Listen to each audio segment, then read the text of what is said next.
So yeah, I'm going to talk about this LLMs and reasoning and planning abilities or inabilities that you will soon find out. As Lauki pointed out, I've been working in planning and like 10 years before last 2-3 years, I was, and I'm continue to be involved in human AI interaction, explainable interaction, and making sure that either the cyber systems or embodied AI systems can actually work fluidly with humans in human AI teams, and significant amount of work there that we've been involved in.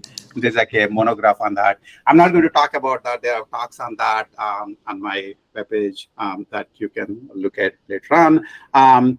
So then I'm going to talk about can LLMs reason and plan. And of course, anybody who starts and talk with can something happen, there's actually, I believe there's a phenomenon about this, that whenever you say can something happen, the answer typically is no. So I know that the tricky part of giving a talk about LLMs that sort of shows something negative about LLMs is that everybody is so much in love with LLMs that it's like kicking a puppy. So I am right away going to make the audience mad. So I wanted to kind of, bring the elephant, acknowledge the elephant in the room and point out that in the best style of Mark Antony, I come here to leverage LLMs, not to lament them. I'm not interested in cheerleading, nor am I interested in saying they have no use at all. The truth is always, as usual, in the middle. And as I said, so clear-eyed understanding of strengths and limitations of technology is a step towards advancing it. Blind cheerleading is unalloyed cynicism, are more like steps for advancing your influencer career. I don't have much of an influencer career, so I am going to be in the middle.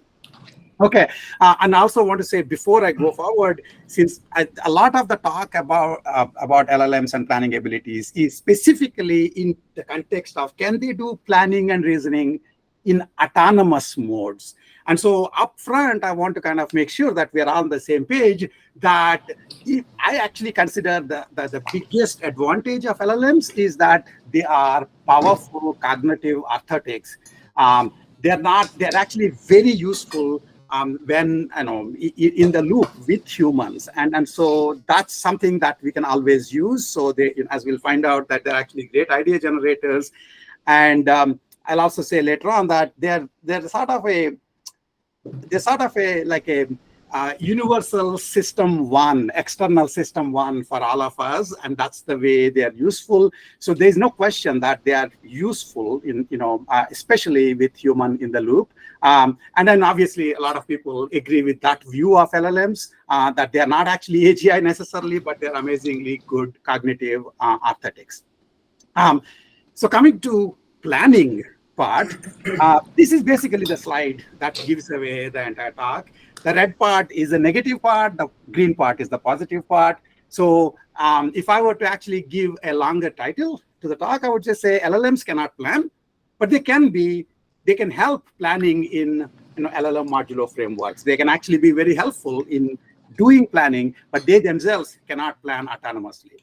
And the red part basically says that they can't do in autonomous mode planning, despite all the claims, and we have papers to back it up, and all sorts of ideas like chain of thought, prompting or fine tuning, etc. They actually don't help much, and partly because they do not generalize well at all, and they can't improve themselves by self-verification. There is this general sense that people have that maybe they can't come up with planning because doing planning is a piece-based complete problem, but maybe they can verify the plans that they come up with, and then kind of self-verify themselves to nirvana. Unfortunately, that's not the case. In fact, I'll show you that when LLMs try to self-verify, their performance worsens. It doesn't improve, it actually worsens, which should not be surprising, because if you don't know what is right from wrong, you shouldn't be in the business of self-critiquing yourself. Finally, having humans iteratively prompt an LLM is an invitation for clever hands effect. Some of you, I hope, have heard of clever hands. There was this ChatGPT horse of its time in the early 1900s in Europe, which could do arithmetic.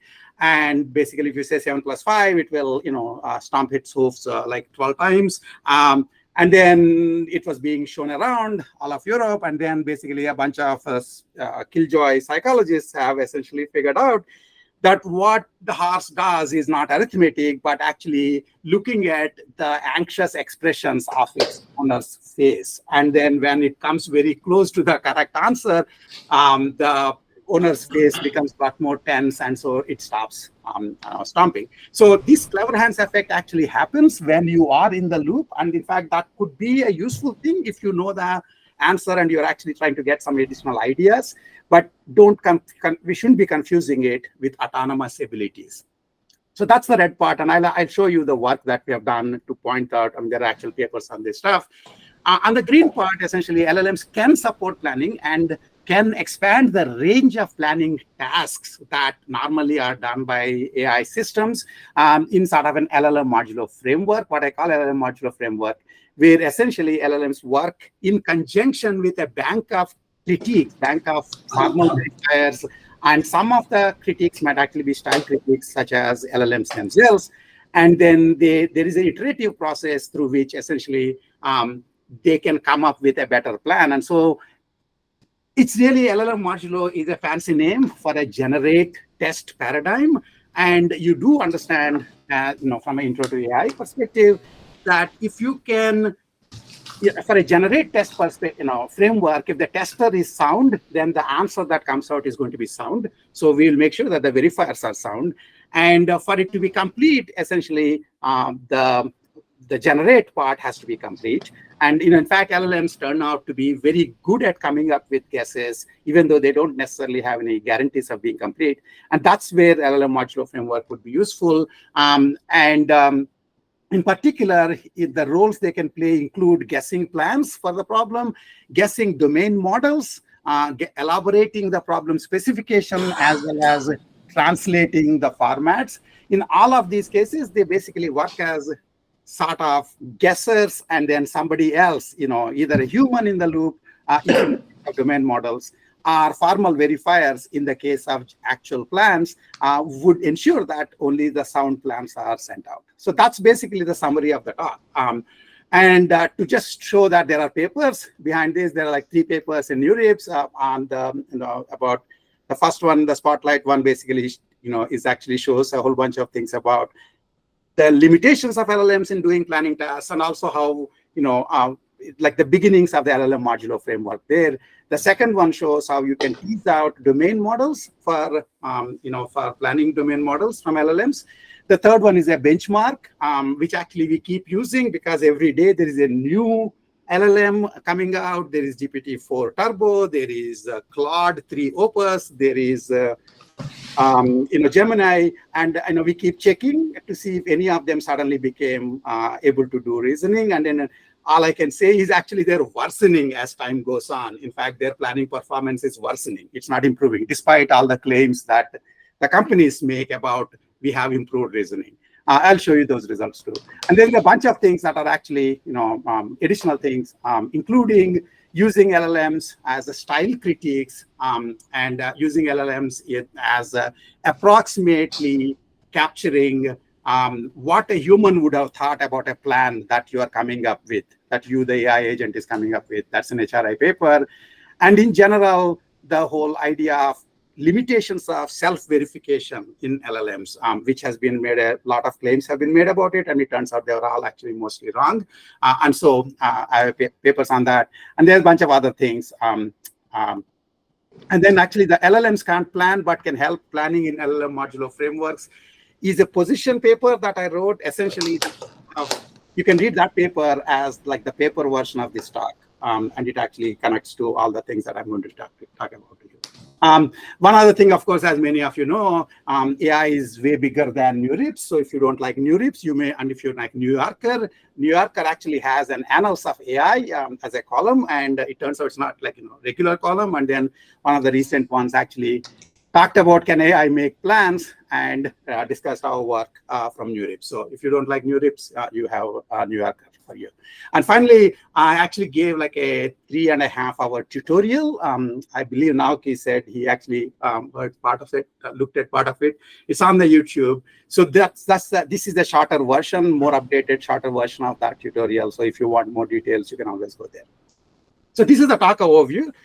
The first part, I'm going to give very short amount of time, giving a perspective. Obviously, you guys all know how LLMs are trained, etc. That's not something that I want to go into, but I want to make sure that we're all on the same page in terms of what is a reasonable way to view these autoregressive models, and why, in fact, a lot of confusions come because people view them in the wrong ways. And then part 2 will talk about all the negative results, showing that they actually cannot plan, and they cannot self-verify, and that fine-tuning and chain of thought are actually nowhere near as useful as has been made out to be. And then the part 3 will talk about Sainer roles, using LLMs as heuristics, or more importantly, using LLMs in this LLM modular framework, which is that picture that you have on the right-hand side, that basically has LLM playing multiple roles in terms of generating plan guesses, doing format change between the Blackboard plan and individual techniques, and also expanding the problem specification and so on and so forth. I'll look at that in the third part. Okay, so the perspective on LLMs, I would basically just say that there's a lot of people keep thinking about LLMs sometimes hallucinate. That's actually wrong. I think you should just assume that LLMs are essentially n-gram models, and so they are always hallucinating. They are not indexing and retrieving. All they ever do is hallucinate completions to your prompt, such that the completion is in the same distribution as the text they have been trained on. Generative AI captures the distribution, saying that you capture the distribution and at the same time saying that you can be correct at the instance level are kind of a crazy conflict of ideas.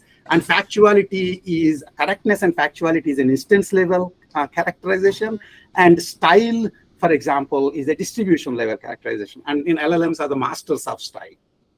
Prompt engineering doesn't change any of this, despite all the great stuff that people have written, especially in the autonomous modes. All prompt engineering is going to do is basically whether or not prompt engineering actually makes LLM to hallucinate in such a way that its hallucination will connect with your reality depends on you actually knowing the answer. Imagine you are asking it, can you improve my my essay such that the paragraphs are shorter, and it gives you an essay and the paragraphs are indeed shorter, you're happy. If on the other hand, you said, tell me the capital of Belize, and it said some name like Bangkok, and you say, what are you going to do at that point of time? Either it is actually Bangkok, in which case, you just have to take it at face value. Are you going to go check with Google as to whether capital of Belize is Bangkok or not? In which case, what exactly did LLM do for you? So in essence, prompt engineering still depends on the prompter knowing the answer.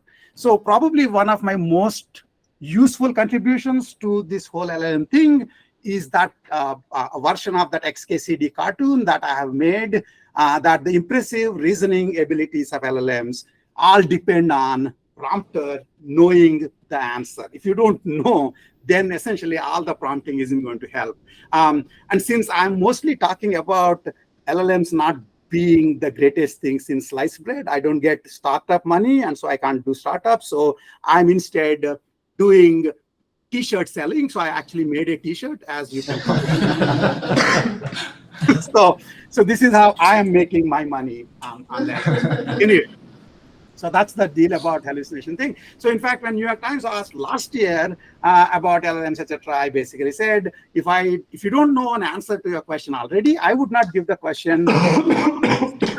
And that became a quotation of the day, I believe on May 8th, 2023. So that's, in addition to actually making sure that I reach one of my bucket list items, be the quotation of the day in New York Times. The interesting part about it is a couple of months later, Google's head of BARD system, Dominic Rabiege, said pretty much the same exact thing that I was saying. So people in the know that essentially all LLMs do is hallucination, and you just hope that the hallucination corresponds to your reality. And if you know what your reality is, they can be a useful idea generators. the thing, this is actually an interesting slide. I want to quickly go through it, but you should probably look at it more carefully. That LLMs approximate retrieval abilities, as I said earlier, upends our intuitions regarding their guesses. In particular, a lot of people think that somehow LLMs, they use the wrong kind of metaphors. They somehow think that LLMs are solving something, where the prompt being a problem and you're solving the problem. That makes you think of computational complexity arguments. But unfortunately, computational complexity of the underlying task has been given in the prompt has no bearing whatsoever on LLM guesses. And that should be obvious to you, because essentially LLMs are putting out tokens one after other in constant time per token. And it's not going to be the case that if you ask them, will the particular Turing machine I have halt? It's not going to take extra time because it's read in the textbooks that halting problem is undecidable. It's just going to say either yes or no, and it's for up to you to decide whether in fact that problem is correct or not. That answer is correct or not. Okay. So underlying complexity of the problem has no impact on the LLM's ability to guess the answer. The corollary of this is the usual problem characteristics such as stochasticity, partial observability, etc., that make things more harder versus less hard for normal computational algorithms. They don't have the same kind of effect on LLMs. It just depends on whether they have been trained on the relevant data beforehand. My way of thinking about this is that if somebody has mugged up all the questions in the interview beforehand, they can essentially answer the questions, even however hard those questions are, very quickly during the interview. And it's already happening right now for normally, for most of our grad students, most of our students going up for all these standardized interviews. LLMs have been trained on the entire universe's data, and whatever at least as we put up on the web. And so this becomes a much more pronounced thing there. So it's very easy to confuse retrieval for reasoning. The other interesting thing, the positive thing, is that background knowledge is actually easier for LLMs, approximately speaking.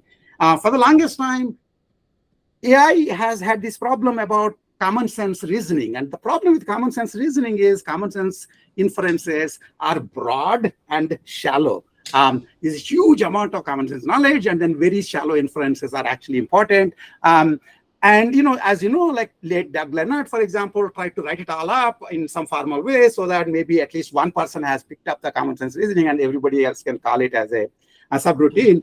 That didn't quite work out. But obviously, one of the things that LLMs can give you is essentially they are getting these common sense reasoning patterns, common sense facts, for example, from the web scale data they've been trained on. And so, in essence, they can be very good co-pilots, but without guarantees and with significant brittleness in things like common sense, things like domain knowledge, things like knowing what other people will think about a particular plan of action that you're trying to do. And they're also actually good at analogies. Everybody who plays with them realizes they're actually very good at all these kinds of things. In addition, of course, they have pretty darn amazing linguistic abilities. My joke is that NLP, there used to be, natural language understanding. At some point of time, they've decided they're going to do natural language processing, which became IR++, information retrieval plus. And LLMs actually do IR++ much better than whatever NLP people were actually trying to do. And so in some sense, NLP as a discipline is in crisis because the summarization parts, etc., any of the benchmarks that they have developed, LLMs do much better.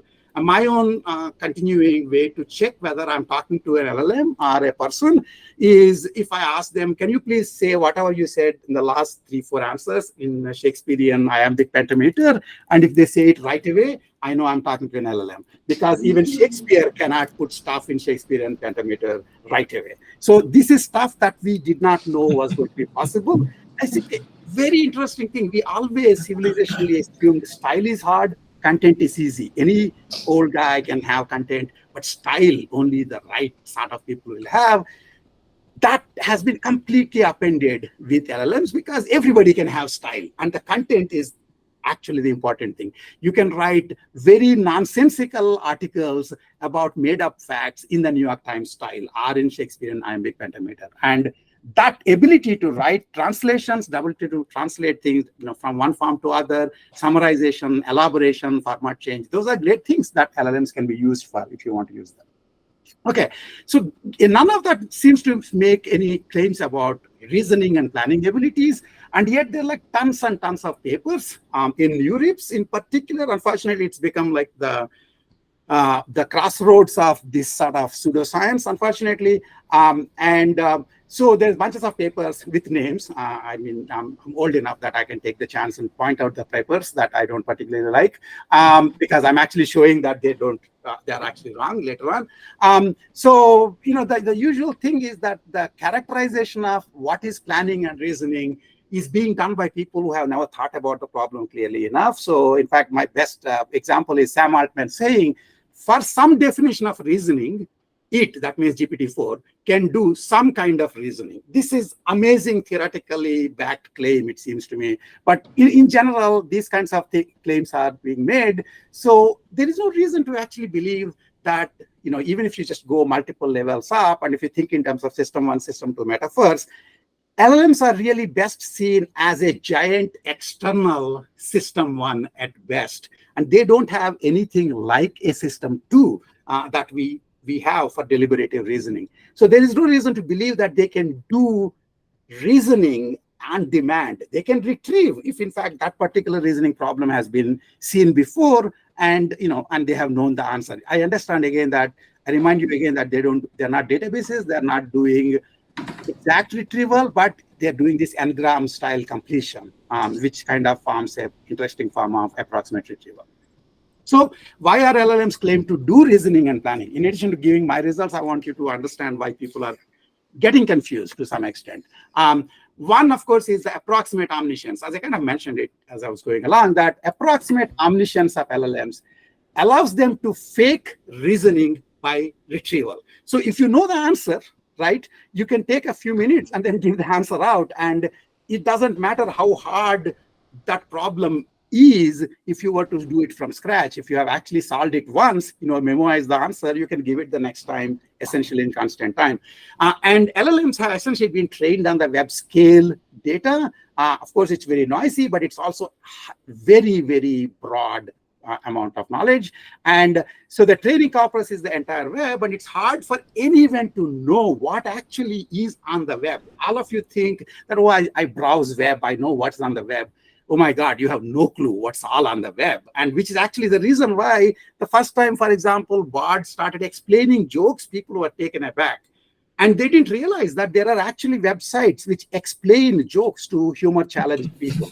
Okay, and so it's not that it's making up a task that it hasn't seen. There is data for it. Okay, the other very important thing to understand, basically, is things like fine-tuning is kind of muddying this understanding, because all fine-tuning does is essentially compile reasoning into retrieval. So the usual way to do fine-tuning is you actually get some solver which can solve, let's say, planning problems, make it solve like 1 trillion planning problems, take the problem and the solution, problem and the solution, and put it as part of the data for fine-tuning the LLM.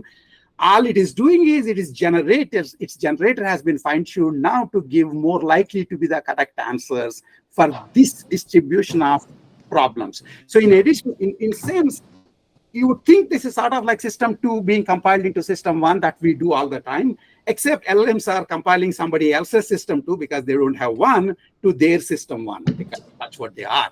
And so LLMs may, so that's worthwhile remembering, that what you're doing by fine-tuning is converting reasoning into retrieval.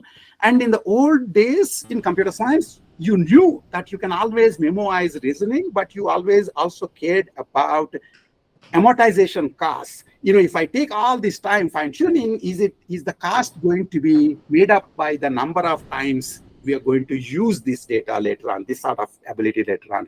Nowadays, we don't talk about offline cost at all, because Sam Altman already has done this, or you have already spent time fine-tuning, and you hope that you can use it. So that's what keeping in mind. The other thing is LLMs might be approximating reasoning with pattern finding. There are multiple papers, including ours, about this.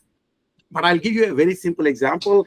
that if you say you have three SAT problems, a bunch of random three SAT problems, and you're training any machine learning system to try and guess whether this random three SAT instance is actually satisfiable, what do you think is more likely? That it will actually learn the Davis-Putnam procedure, which can take any particular SAT instance and check systematically whether it has a solution or not? Or is it going to learn the phase transition, sharp phase transition behavior in random three SAT problems? It's more likely to learn the sharp phase transition phenomenon in the random three SAT problems, which will be giving you enough correctness, if you happen to be in the range of, 4.3 classes to 4.3 variables to classes.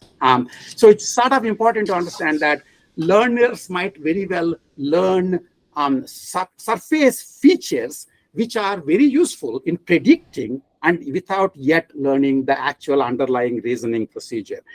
So that's something, other reason why people confuse they are doing planning versus whether they're actually guessing learned to predict correctly. And one other thing before I go into the planning part is, doesn't Copilot for code show that LLMs can plan? No, because Copilot is actually Copilot. The day when LLMs start writing programs and Devin is actually right, and there are big software stacks being written by LLMs, we are going to be in big trouble. Right now, they're actually able to essentially complete code. And one of the things that people forget is GitHub data is of way higher quality than the general web data. GitHub, nobody puts their non-working code on GitHub because employers actually look at them. And so approximate retrieval or completion on this high quality programs data on GitHub allows actually the approximate retrieval to give you very reasonable guesses many a time. And so they work as extremely good co-pilots. That's very different from ability to actually program, because if you actually can program from scratch, you can of course plan from scratch. Okay, so can they actually help in planning at all? Well, they can help in this following way. They're great idea generators. And I don't know how many of you know as to how Einstein figured out E equal to MC square. He was trying MC cube, MC power 7, MC power 4, and then this janitorial lady came and cleaned up his table and said, now it's all squared away loudly. And then he realized, well, square is the right answer. And then he tried that. Well, the point being that it doesn't really matter where your ideas come from. You have to check whether they're correct or not. And there is such a thing as us getting stuck without having ideas. And sometimes we depend on our friends to give you some ideas. They don't have any requirement that their ideas are correct. It's the onus is on you to make sure that they're correct. And LLMs are masters of giving this sort of ideas or the approximate knowledge, etc. In fact, if you think of the old AI, this is the old AI picture. Domain expertise would be gotten from the subject matter experts. You write it in some of your favorite formal language, and then you will start doing reasoning about it. And it is being called, a bad idea because there is this knowledge engineering bottleneck and so on and so forth. Well, that's LLM for you. Basically, LLMs can give you approximate knowledge about any kinds of domains. And then with much fewer subject matter experts, actually that approximate knowledge can be corrected. And then that actually can become the backbone for the knowledge-based reasoning. And so, in fact, I think they are a weird, strange way deep learning morphed into restarting knowledge-based engineering, knowledge-based reasoning. And so I think of this as actually Polanyi's and avenging Polanyi's revenge for reasons I won't go into right now. So in particular, the work that we have been doing in our lab basically uses LLMs in this LLM modular frameworks. I showed you this picture earlier. I will again show you with specific pieces later, but I want to kind of flash smaller pieces of this just to give you a sense of how this bigger architecture works basically. So, you could just have an LLM generating a guess for the plan, and the critique, which knows the correctness of the plan, can actually check yes or no. And then if not, it will just send a criticism back that becomes part of the back prompt to the large language model, which will then come up with a new guess. As to how seriously it took the back prompt is anybody's guess, but the next guess can again be seen by the critique. And then this is a generate test framework. and with some feedback from the critique. And that actually, in our own work, we have shown that while LLMs have very low performance in autonomous planning tasks, they improve quite significantly if you do this, multiple rounds. Like, for example, with 15 rounds of back prompting, the performance increased to about 85% on the tasks where their original performance was like 10% in terms of correctness of the plans. You can use LLMs, of course, as translators and reformaters. So the critiques might be looking at different format of the plan, and you can always, LLM themselves can actually convert the format one type to other type, and they're actually very good at that.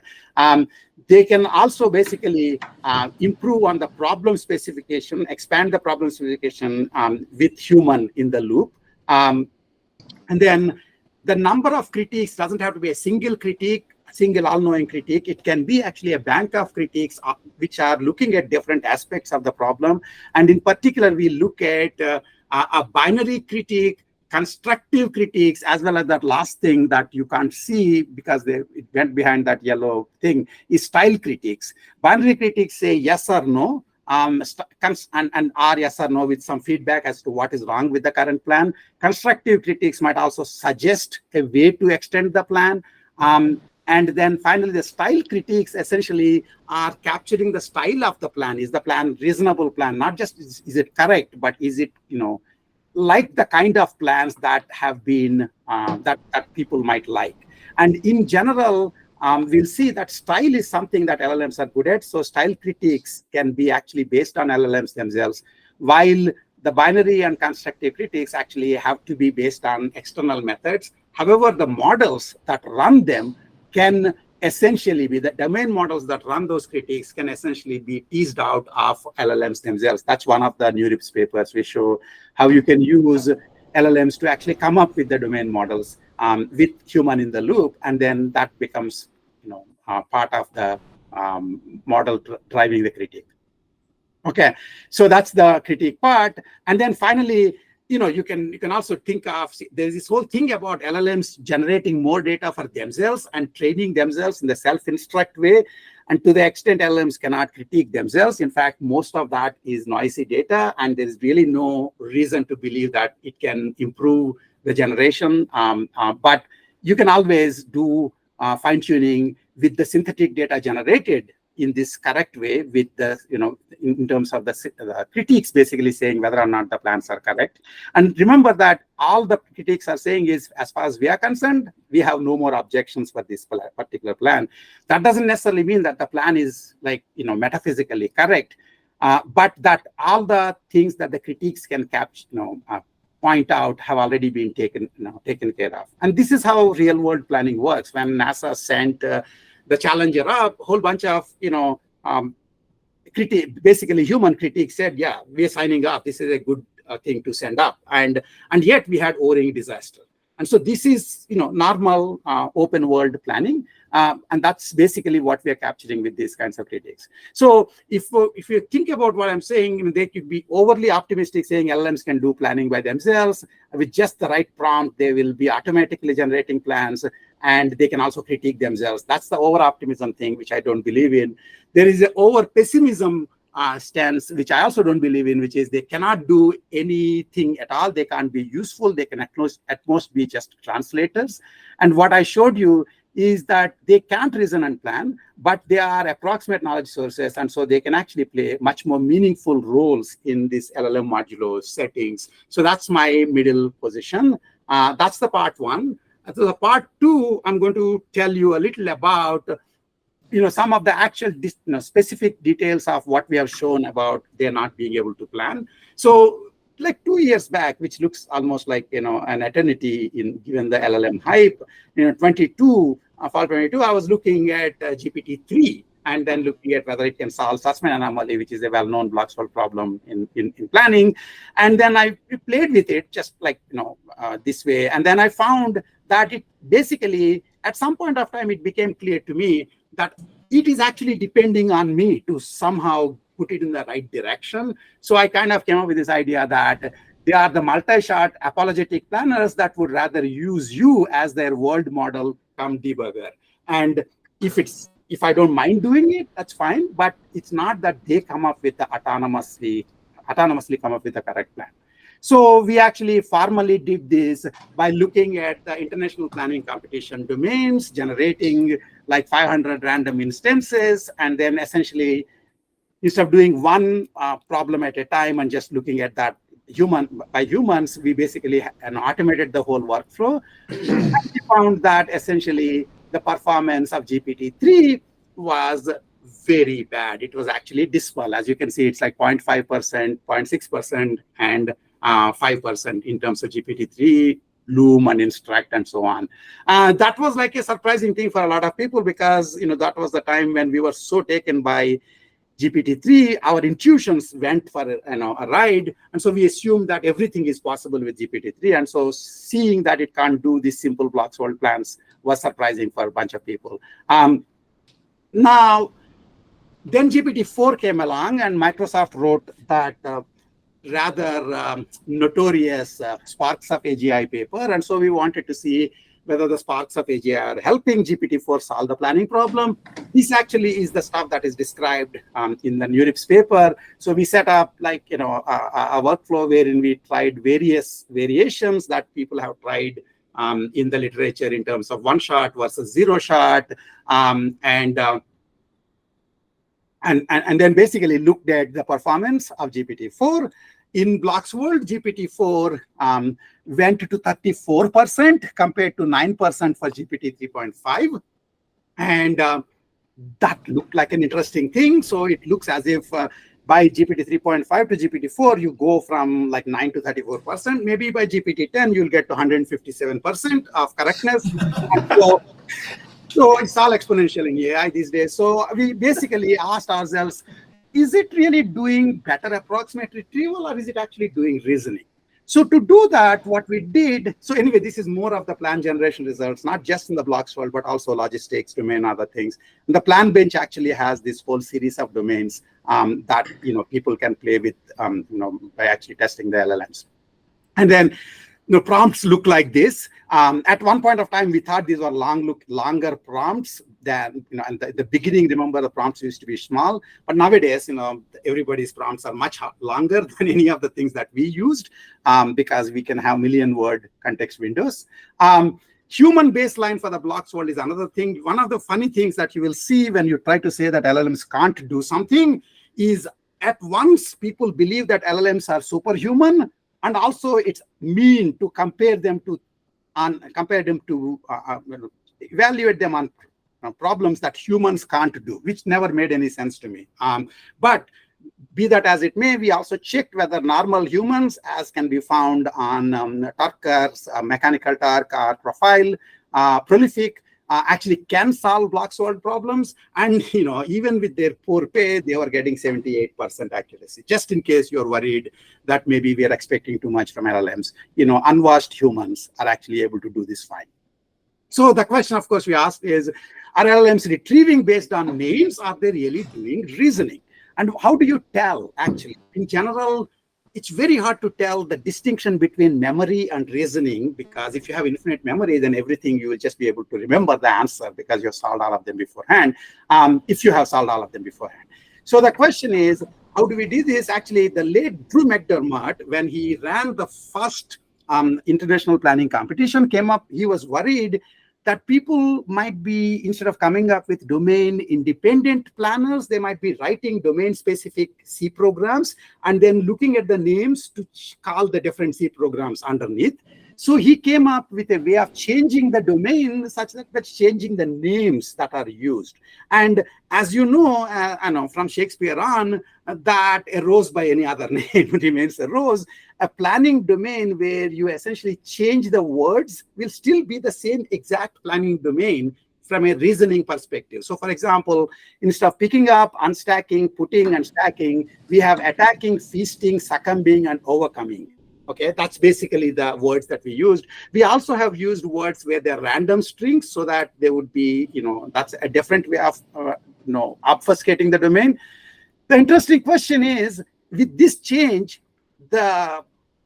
basically the good old strips planners can solve either of these domains with 100% accuracy, no problems whatsoever, because they don't care about the name. They're actually caring about the topology of the problem.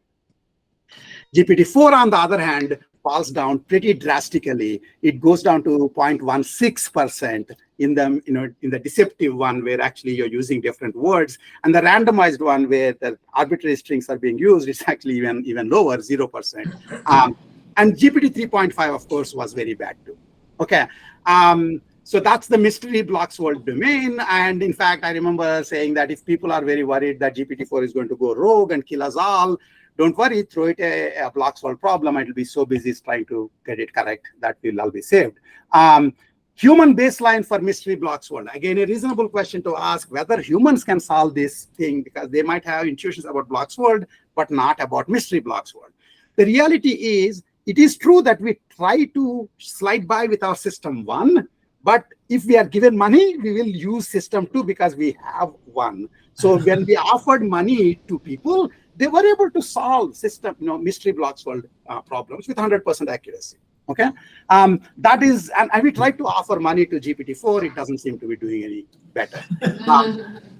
So while we try to slide by with system 1 compiled responses, we can, when push comes to shove, hunker down and actually solve using system 2. By the way, one of the things I want to mention is that a way of thinking of modern civilization is that we almost never have to reason from first principles. The number of times when you have to reason from first principles falls down because everything has been made routine, everything has been templated, and pretty much we can get by day-to-day life without thinking at all. And in fact, I tell my students that the last time I saw people who had to think was this set of kids whose plane crashed in Colombian jungles, and they had to figure out how to survive. They didn't have Google, they didn't have WhatsApp, they had nothing, and they basically had to actually use their system too.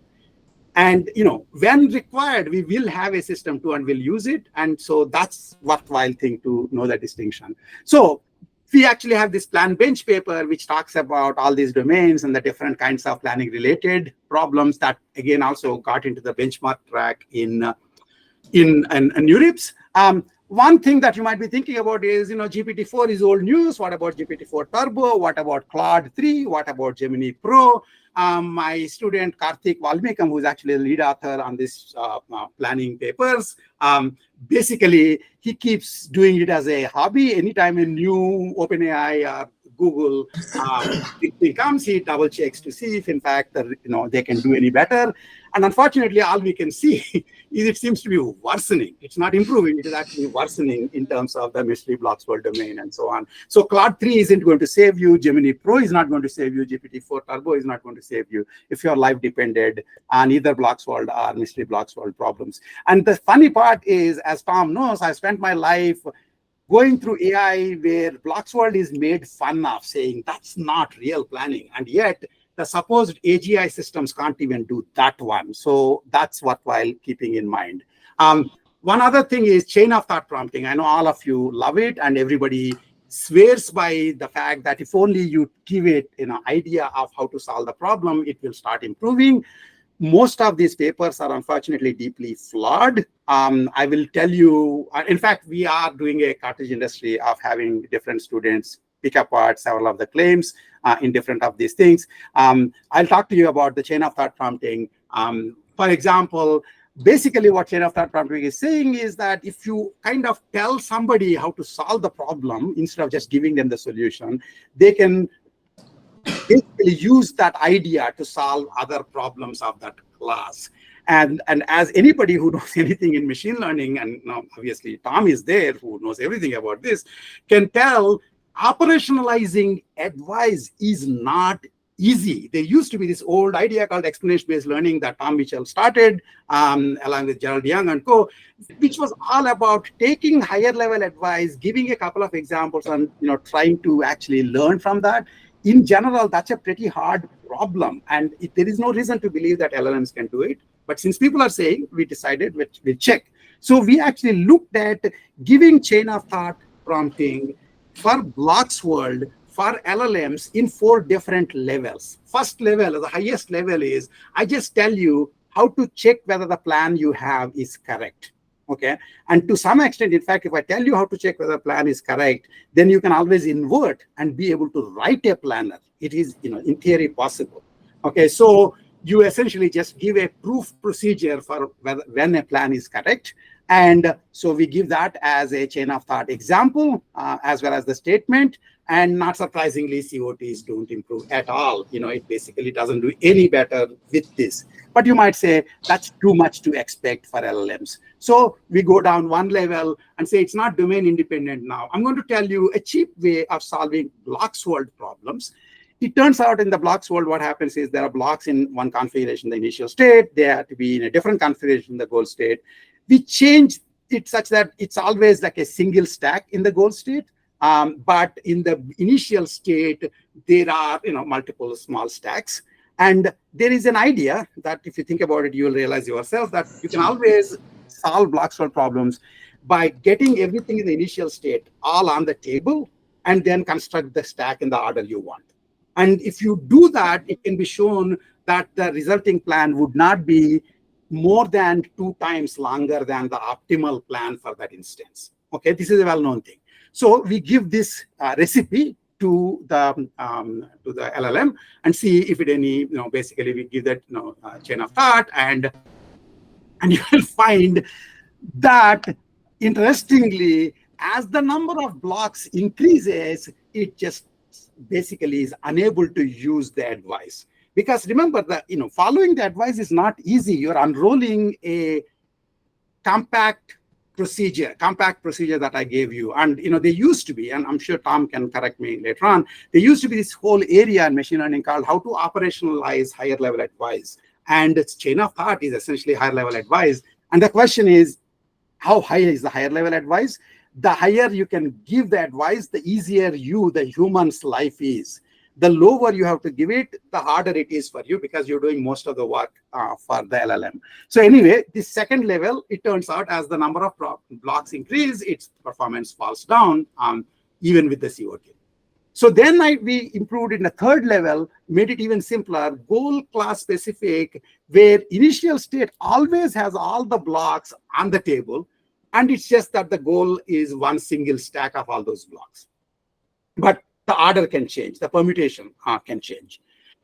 Once again, we give this domain and the chain of thought prompts, and once again, it basically falls down as the number of blocks increase. So basically, it's unable to follow the advice. And if you are thinking, no, you must be doing something wrong, LLM should be able to follow advice, I'm sure you may have heard of the well-known inability of LLMs in multiplication, right? For example, they can't multiply numbers. And so in fact, there's been work, I think Agent Choice Group did this, where they essentially got like 1 trillion examples of 4x4 multiplication instances and their answers, and fine-tuned LLM. And then for the 4x4 multiplication, the fine-tuned LLM's performance increased to some 99%. Then they asked it to do a 5x5 multiplication. It fell down to like 0.3 some percent. Again, when you are giving these prompts, you are thinking you are giving LLM like a procedure that it will follow, but the reality is that that's not at all true. So finally, we actually looked at lexicographic tracks where every block is in the table, and the final goal is always lexicographic. That means if it is A1 to A100, then A1 will always be on the top, then A2, etc., and A100 will be in the bottom. And if I make problems only of that type, finally, actually, the chain of thought seems to help. The point basically being that it's not able to operationalize advice unless it's extremely, extremely problem specific. And something that's actually going on behind me in my lab, for which I don't have slides yet, is we're doing the same thing for React, which is another of these things that people have sworn that it works extremely well.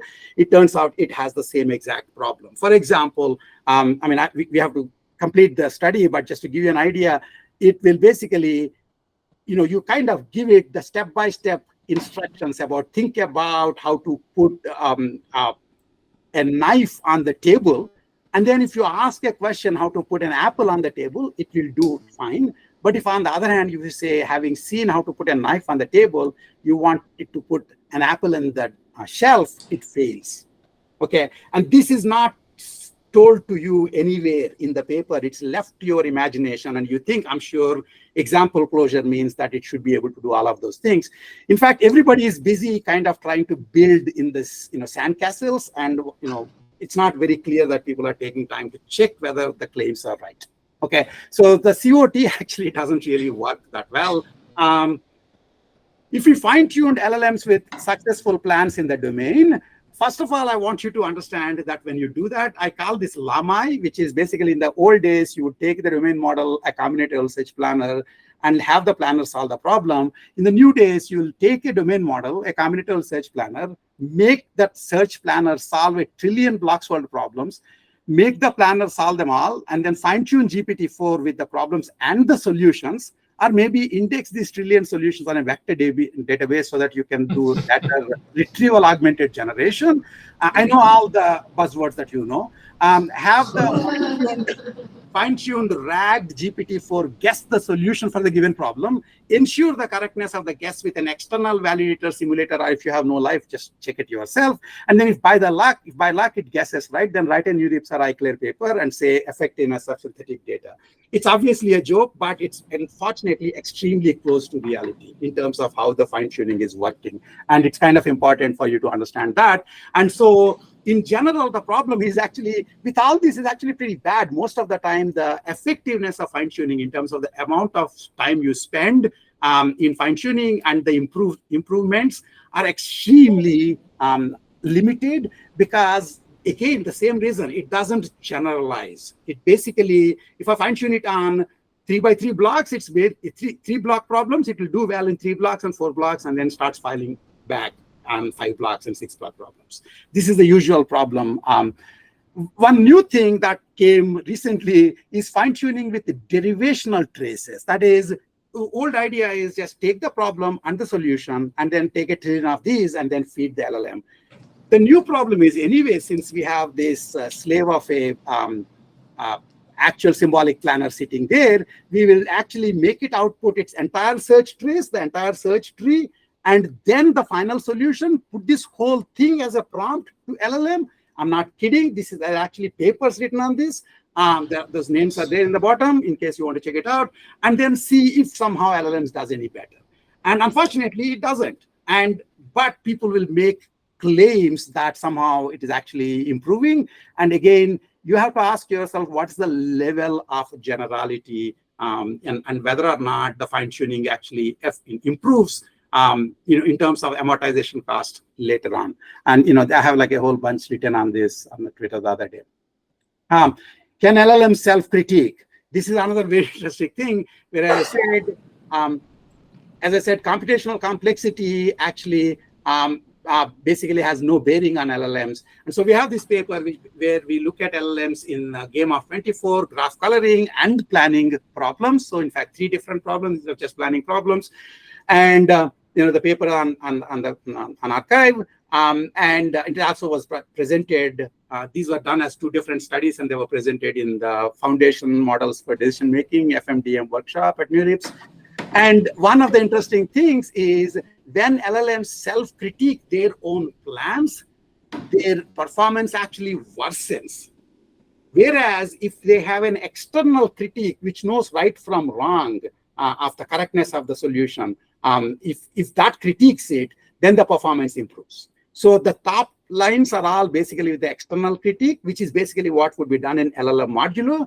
If LLM itself is trying to critique itself, correctness-wise, its performance actually worsens. And which should not be surprising unless you somehow thought LLMs are solving problems in the normal, traditional, computational way. Okay, there's more details on that.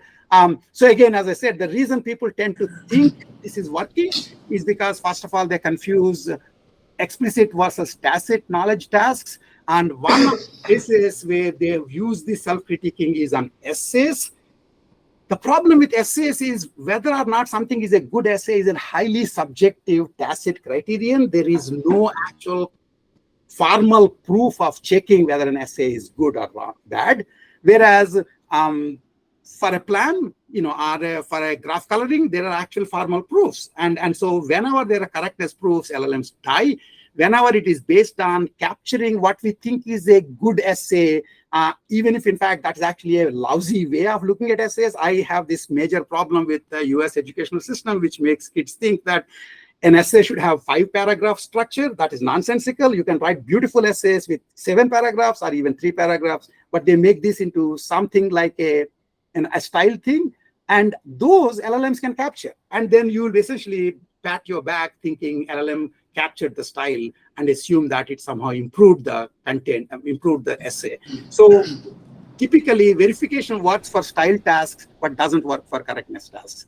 So, when we put this up, of course, a whole bunch of people were actually surprised, but finally came to terms that, in fact, this is not surprising, that if you think about it, they cannot do verification any more than they can do reasoning to begin with, because both of them require actual reasoning. Okay. Humans prompting iteratively, I already mentioned to you, that is actually going to get you into the clever hand spiral, and that's not a thing worth doing. One of the things, this was this year's April Fool's joke, that I wrote this paper up saying forest of jumbled thoughts prompting an ultra general way to use LLMs for solving planning, reasoning, and climate change tasks. And believe it or not, I had more people asking me for the copies of this paper than the serious papers, because actually people believe that this sort of stuff is doable with LLMs, even though I put world peace there. You should read that as abstract. I'm very tickled by it myself. So I realized that I'm in actually the 2/3 of the way. Can I take like 10 more minutes and just complete the other part, and then we can shift to the questions? Is that okay? Questions? Yeah, sounds good. Okay. So looks like we showed LLMs can't plan in autonomous modes.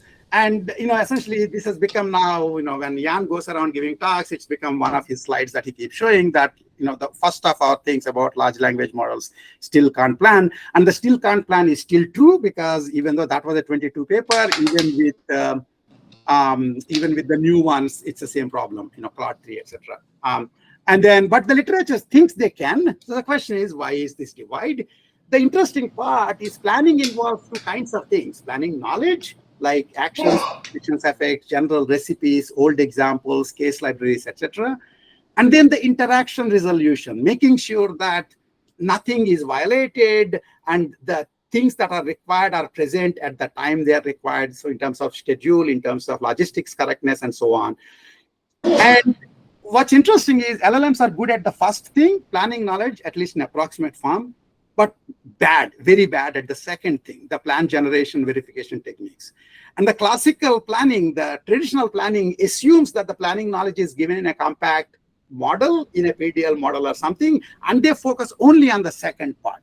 Reality is you need both, but neither of them in sync by themselves are complete planning problem. And so what happens is people confuse planning knowledge with planning. Approximate retrieval of a plan that I have seen before is not planning. It is just remembering that I saw this plan before.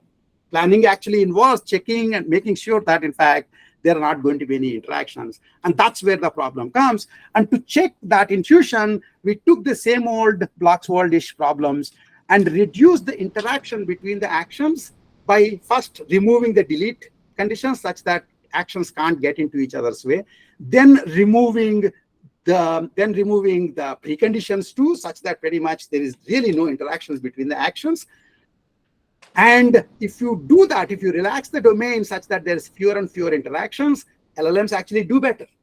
So the green part increases if you increase the level of interaction. Okay, because there it turns out just remembering the plan and regurgitating it winds up working almost.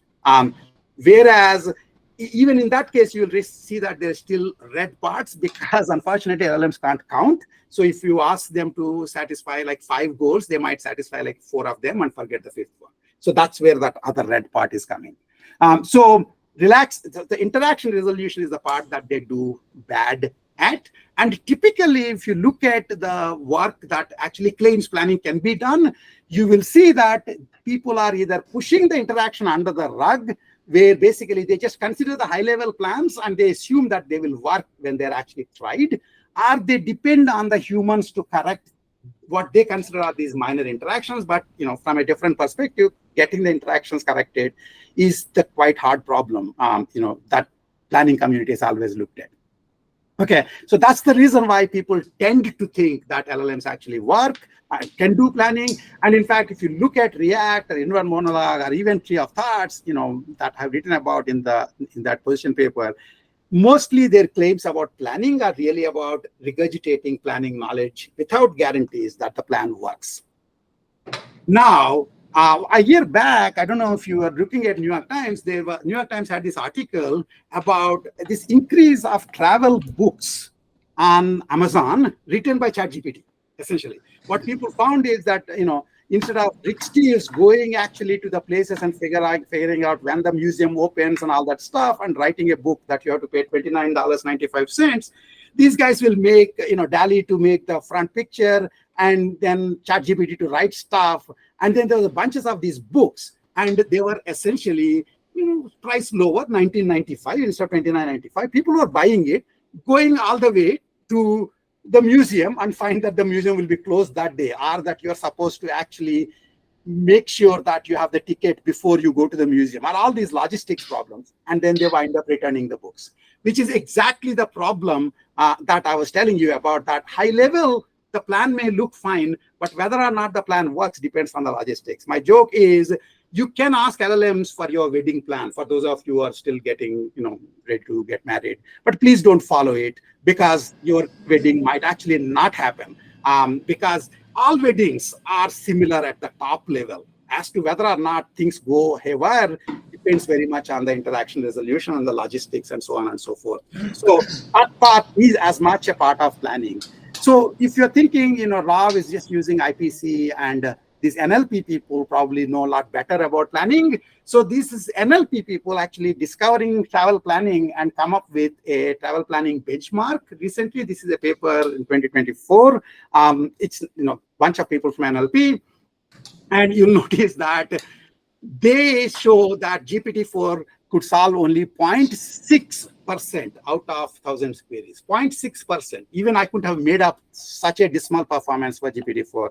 Why? Again, because the plan is looking correct, but they actually care whether the constraints are satisfied, and there is no way LLMs can make sure that that would happen. Okay. Then the last part I want to show you a little, basically, in fact, I mentioned in the beginning about LLM modular framework, but I want to show you which parts of this actually we have shown definitely work. But I think on the whole, the framework is worthwhile pursuing. So one idea is essentially just have an external verifier which back prompts LLM. Instead of backtracking, you are back prompting. So LLM is generating a candidate, and you are back prompting it if in fact there's something wrong with a candidate. And basically you can say, try again, for example. And when you do that, and this is described in the NeurIPS paper, when you do that, first of all, actually in the beginning, we actually just used it as a heuristic for an existing planning system, which is a case-based local search planner. And it turns out that using LLM-generated plan as a heuristic for a sound planner, which does local search and fixes all the flaws, improves the performance of the overall system. And part of it could be because LLM actually comes up with a better seed than a local search planner LPG would have guessed. So that was one part that we looked at in the NeurIPS paper. And in fact, this part can actually remind people of case-based planning, where large language model is kind of constructing a relevant case out of thin air, which is then being corrected by the LPG. And this is particularly interesting to me because my old 40 years old PhD thesis was in plan reuse and case-based planning. So that actually they're useful there because somebody who knows the correctness of the plan is increasing the correctness by doing local search. A better idea, I would say, is instead of having a solver, actually use critiques. That means let the LLM guess, but use the critiques to check whether the plan is correct or not. So I actually prefer verifiers to solvers because solver is really a verifier plus search built in, and verifiers can be composed. You can have multiple critiques composed, whereas solvers come with their built-in expressiveness limitations. And so if you actually do it as a verifier, we have done that too, where essentially the val system, which basically just checks the plan whether it's correct or not, and asks LLM to try one more guess. If you do that as a back prompting idea, then basically it's just a one version of the bigger LLM modulo architecture. And then suddenly you go to up to 82% in blocks world and about up to 70% in logistics with 15 iterations. That means LLM guesses, the critic says try again, or says you won.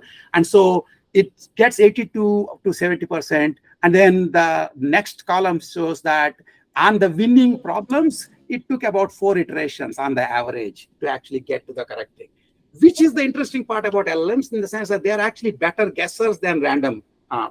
What might happen if you're doing random guessing, but they cannot guarantee that their guess is actually correct, and so you still need the critique in the loop. Okay, one of the interesting part is that last one, mystery blocks world domain, that doesn't improve performance much. It's still at the 10% level, although it went from 1 to 10%. The interesting part is, I would argue that actually that tells you that the generation is still approximate retrieval, and mystery blocks world domain, there is no data about it that the LLM has been trained on, and so it actually doesn't improve even with the improve performance within the same 15 iterations. LLMs can, of course, assist human planners. We have done work on that, where the human becomes the verifier instead of a formal verifier. The advantage of having formal verifiers is that you actually have like a more autonomous planning framework altogether. One of the things that you must have heard a lot about recently is the agentic LLMs and agentic frameworks. And what they're missing essentially is they're confusing acting with planning. Anybody can act. Checking whether your actions will lead to certain desirable state of affairs is what planning is. And it's not surprising that LLMs can be combined to can be orchestrated to call many, many external services. But the question is, who is doing the orchestration? If you depend on the LLM to do the orchestration, then all this talk should make you realize that the orchestrated plan may well be incorrect. And to me, that's like leaving a gun lying around in a home with a toddler. LLM calling outside, outside services without actually knowing whether the plan is correct or not is really one of the bigger safety worries that you should be worried about. So Andrew Ng was very happily talking about, planning is a key agentic design pattern, etc. over the weekend, and I basically added that if you are interested in going beyond, for some definition of planning, LLMs do some kind of planning that impresses me privately, optimism. You need to understand what can and cannot be done, and that's a useful thing to know. Then I'll skip over some of this, and then extracting planning knowledge is important because it turns out that critiques need the domain model for at least the planning problem, and it turns out that the NeurIPS paper, one of the NeurIPS paper, basically shows how you can get the preconditions and effects and the actions from the LLM itself by essentially prompting it. And then you can have less of the human effort in making sure that the model that comes out is correct. So that is basically just like you have code copilot, you can have LLM model copilots, which will be running these, these critiques, which can then be part of the LLM modular framework. And that would basically make sure that the soundness is guaranteed. So there are details about how the models are being elicited by just prompting strategies, but and then also their actual results showing how much effort humans had to spend, and then whether or not the plans made with that model are correct. Okay. One of the things here, of course, is that it essentially is using LLMs as kind of knowledge sources. And this is the picture that I showed you. You're using LLMs as a knowledge sources, which will then run either a classical planner or, in my case, LLM modulo framework. Okay. This is not surprising. In fact, back in 2022, we had an ICML paper which showed that a deep RL system, which are unbearably inefficient. I don't know how that field goes on with the efficiency issues, but it turns out that if you give it even an incomplete and incorrect symbolic model, the deep RL system's performance can be improved quite significantly. And that ICML paper basically had the students writing the incorrect symbolic model. And it turns out LLMs are only too happy to give you incorrect and incomplete symbolic models. You can then give that to the deep RL system, which has a simulator, because of which it has essentially a way of checking whether or not things are working. And it improves, it would improve the RL performance. And people have actually discovered this in multiple different guises. For example, there's this paper called Code as Hierarchical Policies that essentially uses LLM to come out with some approximate piece of code, which will then essentially be used to guide the RL system. And since the RL system has a correct simulator, it can check if there is any errors in the high-level advice that's being given to it. So nothing comes for free. The correctness doesn't come for free. So the final part about style.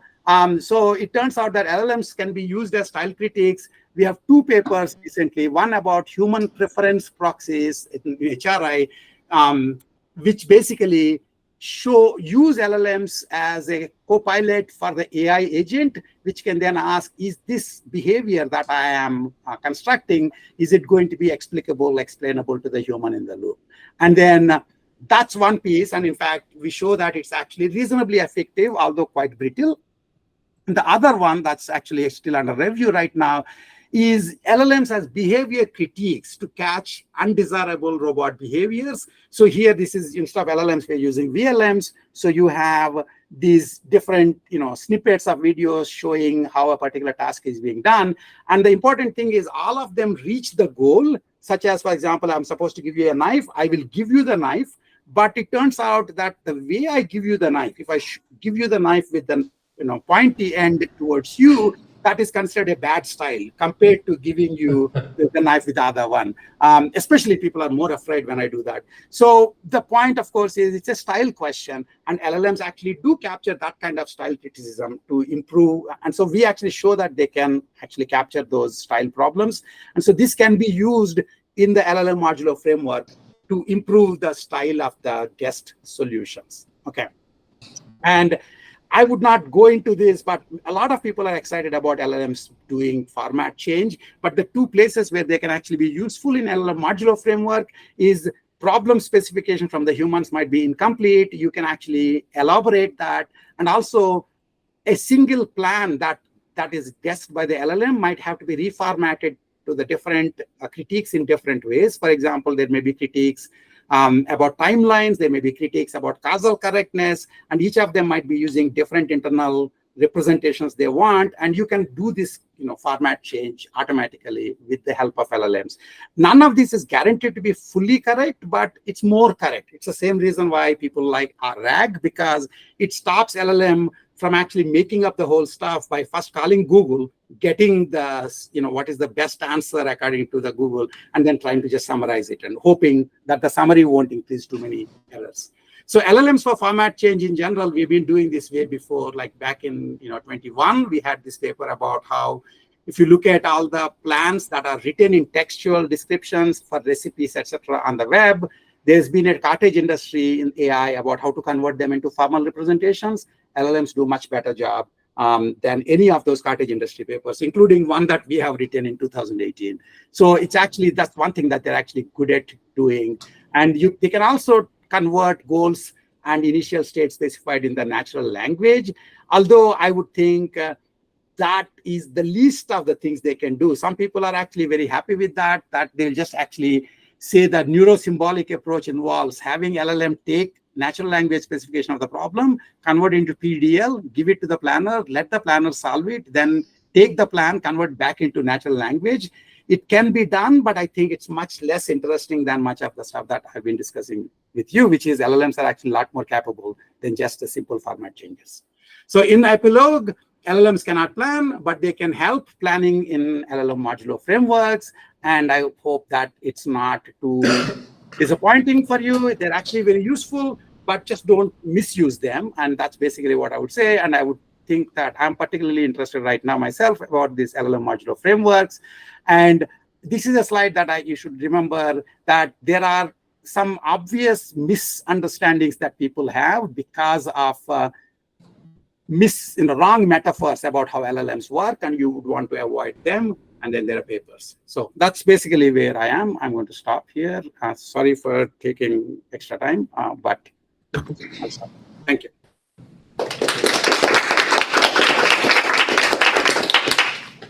So let's take like 10 minutes for question answering. So we will have some time for open-ended discussion, but our scheduled time is until 2 p.m. So yeah, that's fine.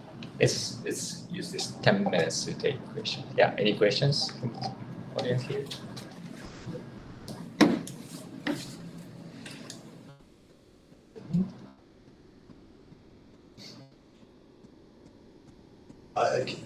Can I ask one?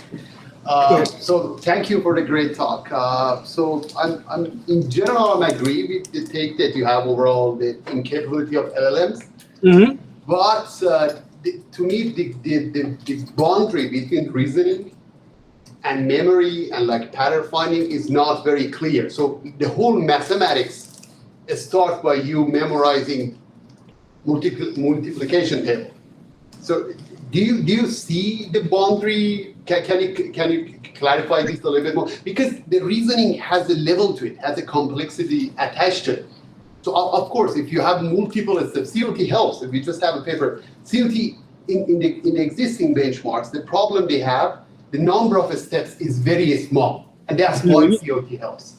If you go a little bit, increase the number of steps, if you make it the process created, we show that CLT fails.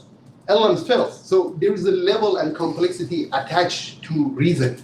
So can you a little bit? Yeah. So there are first of all, I mean, so one of the interesting things is that as many of the people, especially people like Tom, would testify, reasoning is something AI has been paying attention to almost to the exclusion of learning. Until machine learning became a lot more popular, we basically used to focus a lot more on reasoning. And so we actually have pretty good ideas as to how to differentiate that. And one of the things are, for example, the deep chains of reasoning. The depth of the number of inference steps you have to do is a reasonable thing to think about.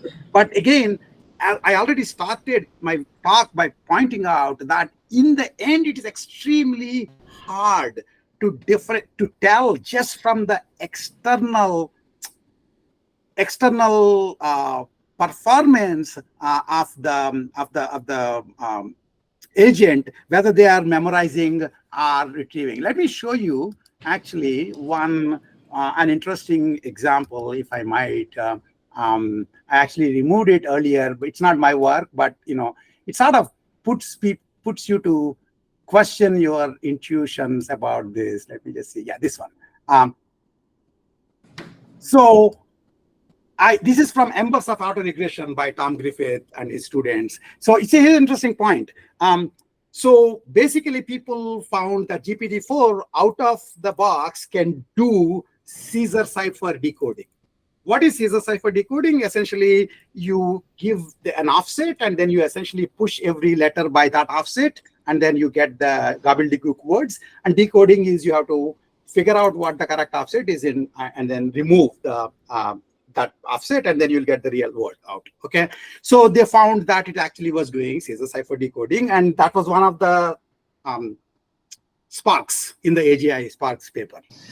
What Tom Griffiths did, and I applaud him for it because we are basically doing similar things with the mystery domain, is he and his students checked to see how it does for different shifts from 1 all the way to 25. Okay, because first of all, there's nothing special about the shift in the Caesar cipher. Okay, so you should be able to, if you know how to do Caesar cipher, you should be able to do it for any shift that I give you. And not surprisingly, and very surprisingly, they find that GPT-4 does extremely well at 13, and it basically does badly everywhere else. Okay, and those of you who are old enough will remember that Unix had a rot13 command. It still has it. It's just nobody uses it. And I'm sure when Tom was grad student, and certainly when I was grad student, our way of sending binary stuff over the web is you encode the binary stuff, rot13 it or something, and first, whatever the thing we have, do rot13, then you encode and send it. And so there is enough data on the web corpora for Caesar cipher, and there wasn't any for any of the other offsets. And this wouldn't have been obvious to you if you just looked at the fact that it's working already at 13. You had to go beyond and see, is it general enough? And so many of the claims about, oh, it seems to be working for a short chain and not for the long chain, actually, most of the time, it's not even true. It turns out that even the short chain, but with a slightly different context, it fails. That's what happened that's what I was telling you about React, where it does well if, in fact, the prompt is like in a crazy way, very similar to the problem that you are trying to solve. And if you change the problem slightly, then it won't work. And the brittleness matters. And in fact, much of the reasoning systems, basically, they may not scale the fastest way possible because they actually are beholden to computational complexity rules. But when they speak up, they are correct.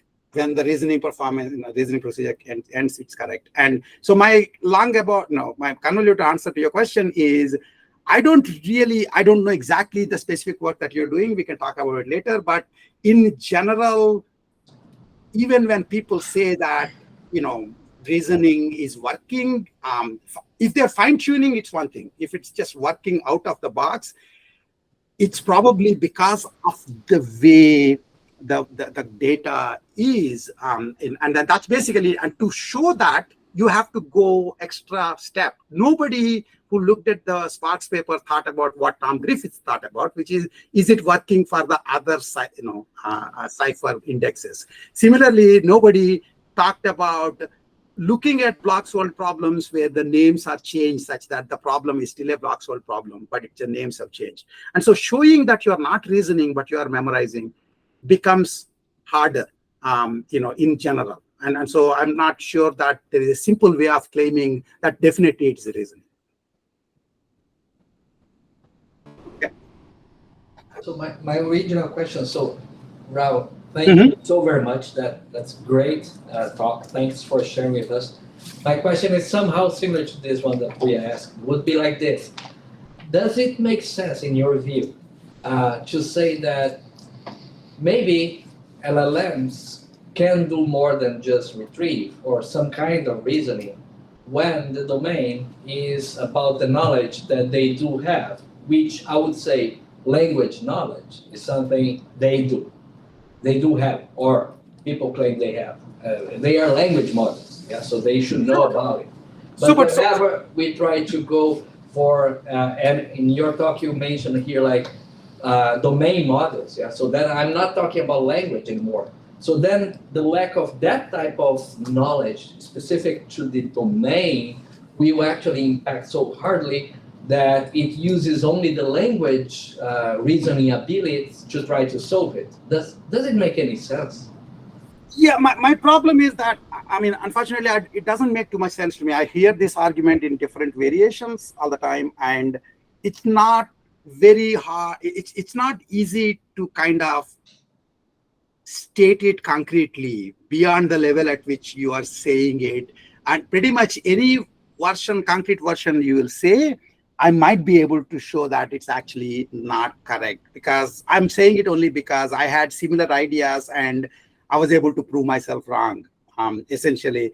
And in particular, just remember that, honestly, we all grew up, at least I grew up as a grad student thinking databases are beneath me and AI is where it's all at.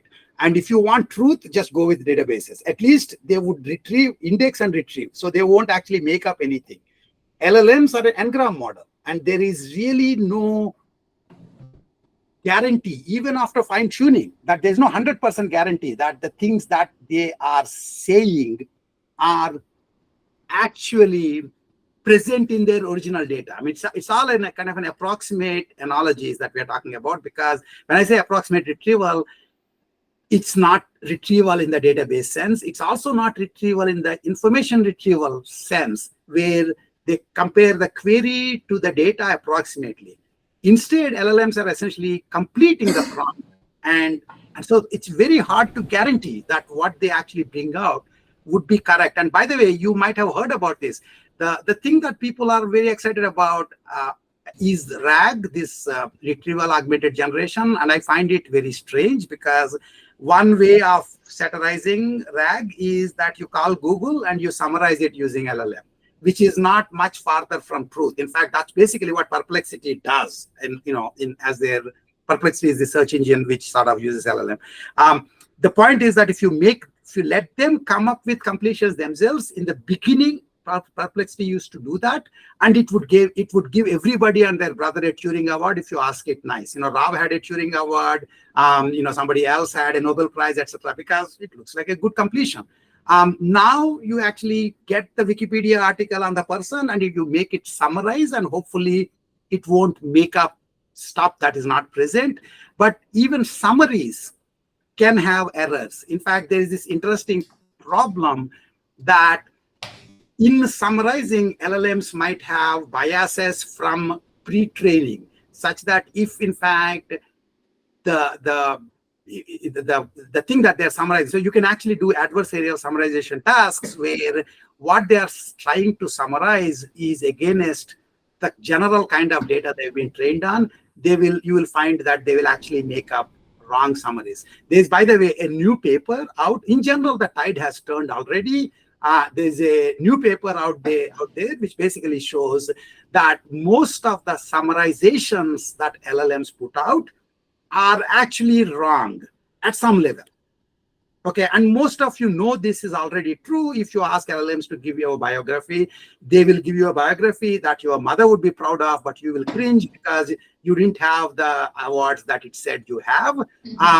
But most of the time, it's hard to do this in a large scale, and people would just looks like it's a good summary, but somebody actually sat down and then got a huge number of summaries and then checked with human labor to see whether or not the summaries were correct.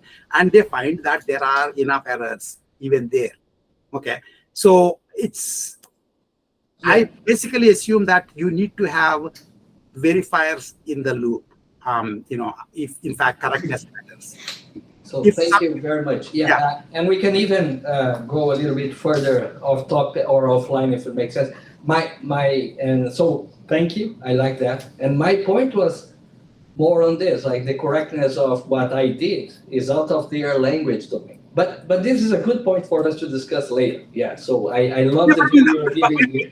My point is the word language domain is very slippery slope. All of explicit knowledge is language domain. And in fact, I think, I understand that Jan is very fond of saying that huge amounts of intelligence is non-linguistic. Yes, Jan, but most of our civilization works with the linguistic knowledge. And there is no such thing as language domain. When I was a grad student, we knew that NLP, as was NLU, was AI complete. At least for the explicit knowledge part. And what happened was they rebranded NLP to be much poorer as a information retrieval plus and said that is the language task. Yeah, for those language tasks such as essentially like summarization and reformatting, etc., LLMs do quite well. But otherwise, generally, if you say language tasks, what is not a language task? Everything can be written as a language task. And so I think it becomes a hard position to Thank you. Yeah, and I agree with the very loose definition of language. So thank you very much. Yes, thank you. Can I? Yeah, sure. So Rao, this is a very entertaining talk. You convinced me that there are reasoning problems with LLMs. And you got me thinking about arithmetic. Because when arithmetic is one kind of reasoning problem, and in November 2022, when ChatGPT came out, one of the big, stories was you can't even multiply big numbers. But today nobody worries about that because it gets them dead on, right? Never makes an arithmetic error now. No, because it's basically calling behind the scenes. Most of these are calling just the calculator. Yeah, that's exactly my point. So my point is, arithmetic is one kind of reasoning. Planning is a different kind of reasoning.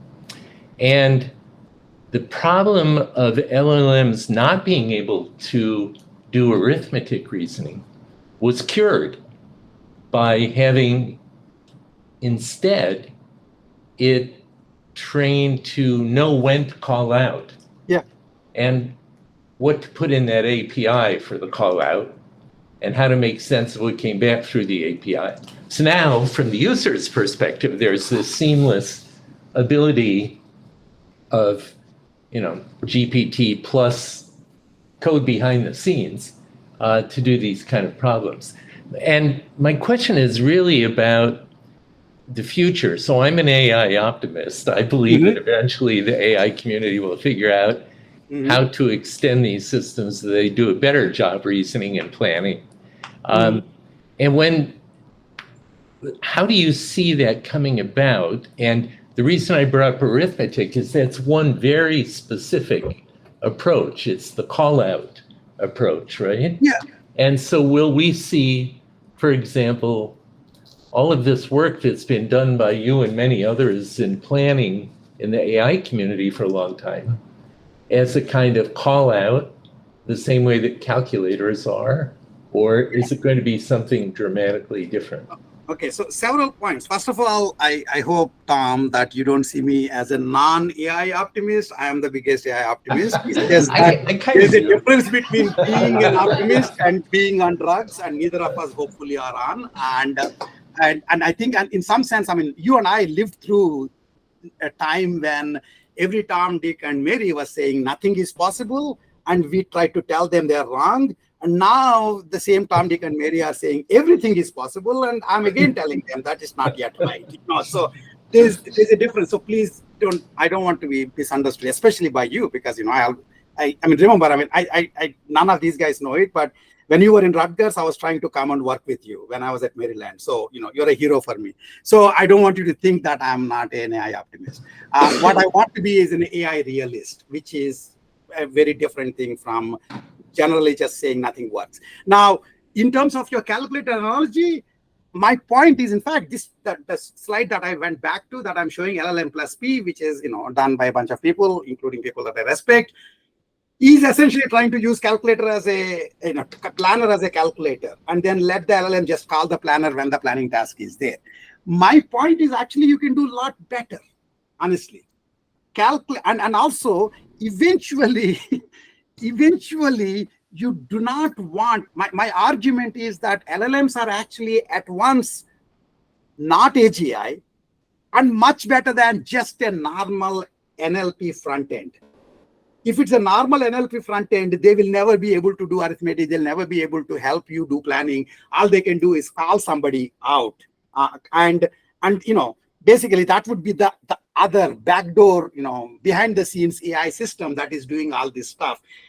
Honestly, we don't have that. And if we have that, I mean, we do have calculators, but we don't have general planners. We don't have general sort of reasoning systems, etc. Okay, and LLMs actually can help us get there. And again, one of the slides that I did not get a chance to show earlier, because as long as this talk has been, I actually cut stuff out to make it less longer, is this thing. Just let me show you this. It's actually that I want to say that I'm not using LLMs just to, this one. Again, this will make sense to you, Tom. I basically wanted to ask myself, am I doing LLM modulo just to shoehorn LLMs into whatever else that's being done, essentially? Are they really helping planning? In the case of LLMs with calculator, calculations are already, we have done that. It's basically, very fast calculations can be done. Once you actually give the arithmetic expression, the calculator comes out. And so LLMs can just use them as an outside tools there. In the case of planning and in the case of general reasoning of any kind, which is most of AI, that's not true at all, right? It's not that we actually can do that yet. And so when modulo, the advantage about LLM modulo to me is, since there isn't any general purpose planner out there, which you can just use as a planning calculator rather than the arithmetic calculator, you really actually want to see whether LLMs can help in improving expressiveness and effectiveness of planning systems. And the advantage that I see in using LLMs in this kind of a framework that I'm giving, essentially, is that they actually improve the expressiveness of the current planning systems. All of AI reasoning work, and that you are very much familiar with, have to make specific kinds of constraints and show correctness with respect to those constraints. LLMs, no constraints are given, and no constraints are imposed, and no guarantees are given. Okay, and what I'm basically saying is that in the kind of LLM modular framework, you can improve the expressiveness, to the extent possible, which is more like the way human, like NASA mission planning is, for example, done, where more and more critics look at the plan that is evolving and then provide criticisms. And when all of them are happy, then you assume that the plan is correct. And thereby, you are not asking that the original planning problem should fit in PDDL framework or some PDDL 2.1 framework or some, any particular formal language framework. You are essentially doing the best you can with respect to the normal free-form natural language specification of the problem. And that reminds me actually of this old paper, again, you would know the names, of John Doyle and Ramesh Patil, who wrote this paper called Two Theses of Knowledge Representation, Language Restriction, Taxonomic Classification, and the Utility of Representation Services. And the interesting part about that is, at that time, and for the longest time, KR community would say, we will only look at the tractable classes of knowledge, and for which we will prove theorems and give efficient procedures. And if you have a problem that doesn't fit in that, tough luck for you. We are not going to care about you. And Ramesh Patil and John Doyle basically argued that you should never say customer is wrong. You should take what the customer wants solved and do the best you can. And in some sense, that's what LLM modular style thing will bring back. And so what you're call the external services, there is a right way of doing it, there's a wrong way of doing it. And simple calling, you can imagine that much of what I told you is the expansion of what it would look like if you are trying to do callouts for planning instead of for calculation. For calculators, you have a calculator. For planning, there is no general purpose planner in general. And so you can actually improve the overall expressiveness of the planning solvers by this kind of approach. I don't know if that answered your question, but that's basically, to me, it's actually important whether I was just doing LLM just so that I am on the LLM bandwagon, or am I actually doing something better than before because I was there before, just like you were. And a whole bunch of people were never there before, so it's much simpler for them. They can reinvent the wheel and say it looks nice and square, but that's a problem for me. Great, thanks. Okay, thank you.